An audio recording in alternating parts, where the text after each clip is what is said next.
Welcome to the Rise Up For You podcast, where thought leaders, entrepreneurs, and executives from around the world share their practical tips, strategies, and stories to help you unleash your potential and achieve your goals. Your journey of growth to become your best starts now. Great. Hi, everyone. Welcome to the Rise Up For You podcast. This is your host, Netta Lena Nasruddin. Super excited to be here with you with yet again another amazing guest. So if you're new to the podcast, we get the honor to speak with amazing entrepreneurs, executives, thought leaders from around the world that are here to help you and your organization reach your full potential. And today, our guest is Craig Siegel. So excited to have you here. Thank you, Craig. Wow, I love the energy. We probably could have chatted for an hour before we hopped on. I'm know. excited to be here. It was only a matter of time before we crossed paths. Let's have some fun. Let's get nuts. I love that. So, Craig, tell our audience a little bit about who you are. Brag a little bit. We'd love to learn a little bit more for sure. Yeah, so I'm a global keynote speaker. We have one of the top podcasts on the planet, the CLS Experience. I'm an author. The Reinvention formula comes out August 15th with Wiley. A coach, mentor. I'm a fiance. I'm a new dog dad, and many things in between. Make a long story short, just to give your listeners some context, I spent 13 years on Wall Street prior to the pandemic, and I was making money. And at that season of life, I determined that to be successful. And just to be clear, making money is definitely a part of success, but not the whole thing. And I found myself in a dark season a couple of years back. I had just got out of a toxic relationship. My best friend, my dad, had just got diagnosed with cancer. And even though I was making money, I wasn't exactly putting a dent in the universe. And I was looking for a bit of reinvention, but it wasn't there for me yet. And so I found myself in a dark season. I started running a bunch of marathons, which was awesome for me. I had never been a runner. In fact, you couldn't pay me to run. Now I'm literally paying to run marathons. And that kind of provided that gateway for me to become available. And then fast forward the pandemic. I mean, talk about a global awakening. I look at it as the big separator. For me personally, this was just a historic opportunity to just reassess. If not now, then when? And I finally put my obsession of personal development for 15 years. I put it all together. I married that with my God-given ability to communicate effectively. And for the first time ever, I got into alignment. I started my CLS brand, and I say very humbly, it exploded. Left Wall Street. This is it for me in some capacity for the rest of my life, and we're just getting warmed up. I love it. I love your story so far. And I know you put it in, 2 minutes or less, but there's a lot of synergy for sure. Yes. with you and with Rise Up For You. As we talk about the whole human being opposed to just the career being, right? And we spend so much time focusing on just one aspect of our life, which, like you said, is super important, but it's not the only aspect. One thing that you constantly talk about, which we're like huge advocates here at Rise Up For You, is this understanding of human skills, essentially, right? Self-confidence, emotional and social intelligence, the ability to take action, even when you don't know all of the answers, even when you don't have all of the information. So talk to us a little bit, when you were down and out, you were in Wall Street and you decided that you wanted to make the leap. What was that feeling like for you? And what was the thing that said to you, you know what, I'm just going to take the action and it's going to work because I'm going to make it work, period?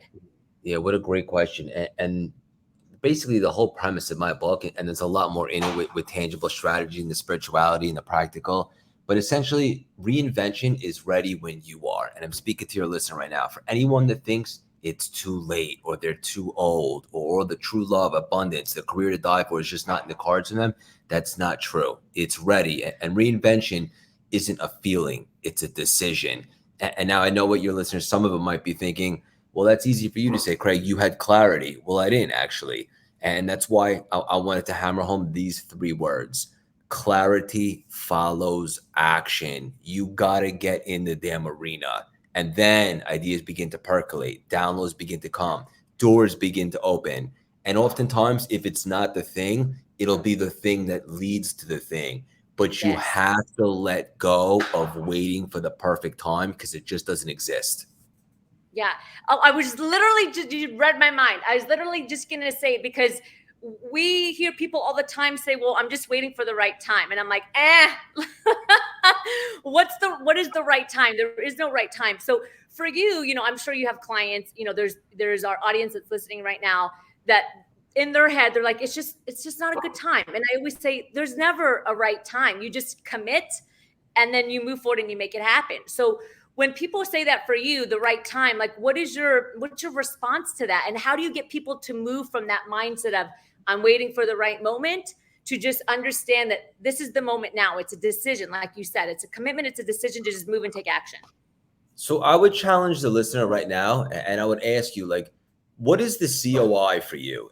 And the COI is the cost of inaction. Like, what happens if you don't take any action and you wake up 5 months from now, God forbid 5 years from now, still in the same exact position? So for me, when I had that moment of, can I do this in the beginning of the pandemic, I gave myself the eulogy exercise where essentially I said, if this was it for me and I was done, like, what kind of legacy did I leave? What kind of impact, contribution did I make? And sadly, at that point, it hit me like a nunchuck to the throat. I had significantly underachieved. And so for me, the cost of inaction was way too high. I associated death with choosing to go back after lockdown and be miserable and continue to star in a wonderful movie called Existing. So now that I knew that and I made it so real for myself, the anxiousness or the scariness of stepping into the unknown, the fear, if you will, that transformed from fear to excitement because I already knew my worst case scenario was that way. So now leaning into something where I had no experience with, it turned into excitement because I was opportunistic and enthusiastic about what could potentially be. So the golden question that I've been asking myself more recently is when somebody is, let's say, comfortable, right? You and I have a similar past, some things happened and it helped catapult the ability to jump in, right? Just both feet, we're just going to make this happen. But I look at these individuals they're doing okay. They're successful, right? They're comfortable. They're making a paycheck. They have a family. They want more, but things aren't bad, right? But they want more, but things aren't bad. So what's the golden solution for the individual that's in the middle, the individual that's like, I want to keep going, but things are good right now. And I don't know if I want to disrupt the comfortableness. How do we get that group of individuals to push their potential, get uncomfortable, right? So that they can stretch even further. I think sometimes it's easier for the person that's at the bottom because, you lost everything. There's nowhere to go but up. Than it is the person that's in the middle that's like, yeah, but I'm making a paycheck and like I have a car, and do I want to disrupt that and create, contingency when things are okay? What a beautiful question. And for some reason, this just came straight off the cuff. I think of like a functional alcoholic. Like that's so much worse than someone who's a disaster, because at least if you're a disaster or you're at rock bottom, you need to make a change. And I think of this movie that I wrote about in my book, and I'm wondering if you ever saw it. It's called The Greatest Showman. Yeah. You familiar? I have. So in that movie, P.T. Barnum, played by Hugh Jackman, true story, he says that comfort is the enemy of progress, right? So for me, like my rock bottom was my rock bottom. Like it wasn't so drastic. I wasn't like shot in war or anything like that, but my pain was my pain. I think everybody's emotional and spiritual pain is their own. And so to keep status quo and just be comfortable, like you got to want more for yourself. And if not for yourself, then the people that are looking up to you. An analogy I like to give, if you're scared to pursue your dreams, like, do you have a kid? Is there someone out there that looks up to you? I imagine if you do have a kid or there is someone that looks up to you, you're probably going to encourage them that they could be anything they want to be and do anything they want to do in this world. When they look at you and say, well, why aren't you, mom? Or why aren't you, dad? That alone should give you the fire and the inspiration to make every second count. And we have to create a sense of urgency and stop acting like we're going to live twice. So again, I would go back to the cost of inaction. Like, is comfortable okay? Sure, I guess. But is that why you're here, to be comfortable, to just kind of coast? I don't think so. I think we're all here for a big reason, and it's our responsibility to identify that make a massive contribution, and unapologetically make a lot of money doing so. 100%. I really love what you just said about we live as if we have two lives, like we're going to live twice, right? Not understanding that there is a sense of urgency, right? We live as if tomorrow is going to come, and we really don't know if tomorrow is going to come, right? No, we don't. You said something that is, I want to tap a little bit into the self-confidence piece, right? So my team and I, we talk a lot about the self-confidence, and so many individuals, at the end of the day, they don't believe and bet on them. And that's one of the biggest factors, right? Is not taking the action because they don't actually know if they are dependable on themselves, right? They don't actually know what it's like to have to be their own boss or to go out there and accomplish their goals with nobody else giving them the paycheck. Confidence is, one of the biggest challenges we see. I'm curious, as a man now, I'm going to pivot a little bit. There's such a large narrative around women struggle with confidence, which they do, but having two brothers, I also know that men do as well. So how does self-confidence play in this ability to say, you know what, I'm just going to do it because I believe in me. I might not have all the skills, but I believe in me to learn the skill. I believe in me to get up if I fall and fail. I believe that I'll figure it out, basically. I think it was beautifully answered by yourself, right? The ability to be resourceful. And I would say to someone have you been successful in one area of your life at any time? And of course they'll say yes. And I'll say, do you think it was that thing that made you successful, or was it you, right? And I had the same realization when I was going to pivot and start CLS.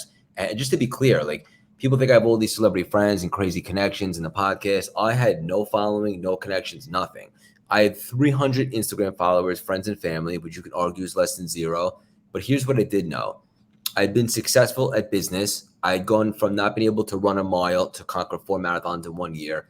I'd been successful at other things. And I have to believe a lot of those traits and characteristics are transferable. And one of them being determined and resourceful, like you just said. And so even though I lacked experience, I knew that for the first time in my life, I was in alignment. I'd be willing to do whatever it takes, obviously ethically, to figure this thing out. And there's no such thing as failing, right? Because if you're done, if you're a failure, that's finite. The way I see it is, as long as if you're still alive, you can still go. So failing is a part of the process. It's trying, it's collecting data, it's seeing what doesn't work and applying it what does. So try tapping into successful traits from your past, bring those to the present, and then allocate that to what you're doing now. There will definitely be some commonalities.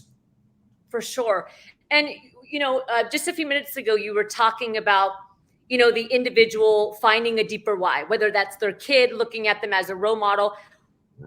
I think, you might agree when I say that oftentimes people use the opposite narrative of, I can't do this because I have a kid, or I can't do this. Right. Exactly. They use it as an excuse not to take action. And I love how you flipped it and you were like, no, use it to fuel the action to be a good role model. How do you make, or let's say, what's the first step to that reinvention of the mind that's going from this scarcity mindset of I can't because to I can and I should because? Yeah. Just understand that thoughts are not facts, right? So most of us are plagued by disempowering and negative thoughts over the course of the day. And just understand that thoughts are random, thinking is not. You can always choose a new thought. And I like to look at our lives as a movie. And essentially, everyone in your movie are just extras. This is your film, your movie, right? So whatever it's going on right now, whether it's the cast of characters, the geographic location, or the plot, you're also the director, not just the main character. You can change the next scene. And so for me, for my 13 years on Wall Street, specifically near the end, I didn't realize that I had a choice.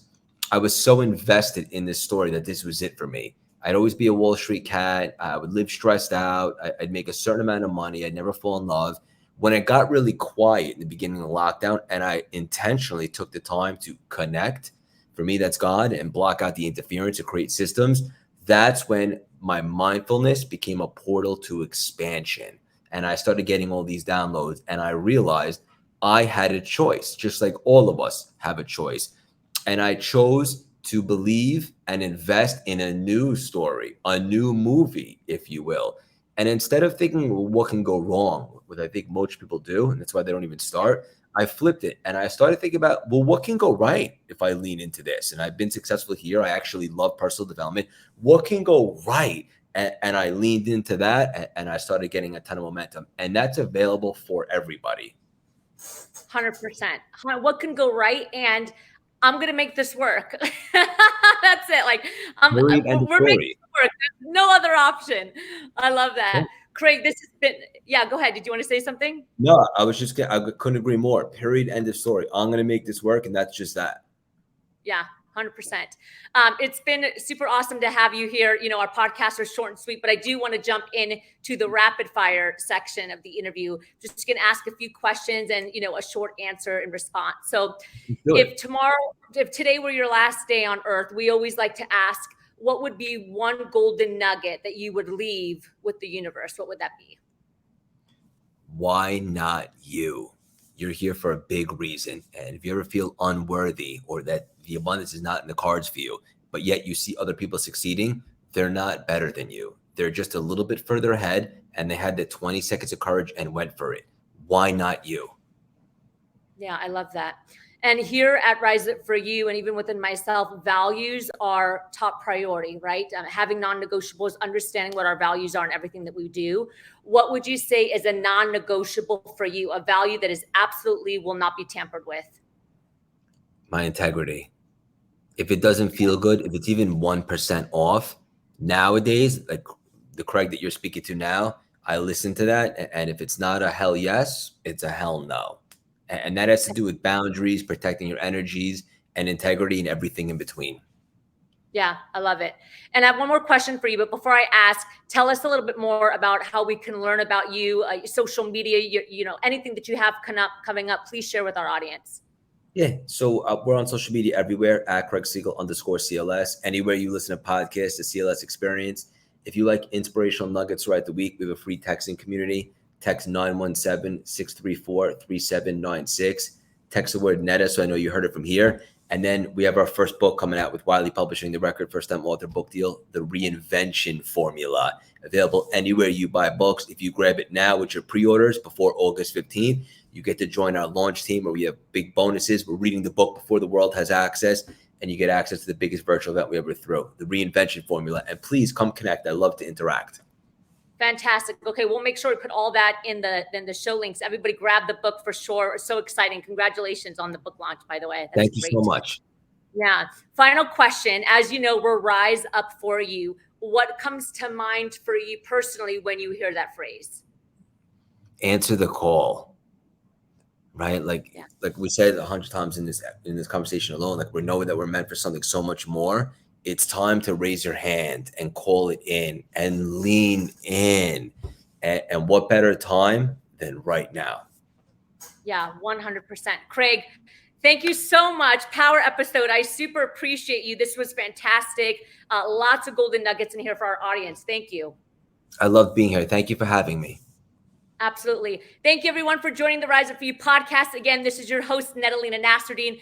Every single week, we are bringing you amazing entrepreneurs, thought leaders, executives from around the world to help you reach your potential, push your company, and just be your best. Thanks, everyone. We'll see you next time.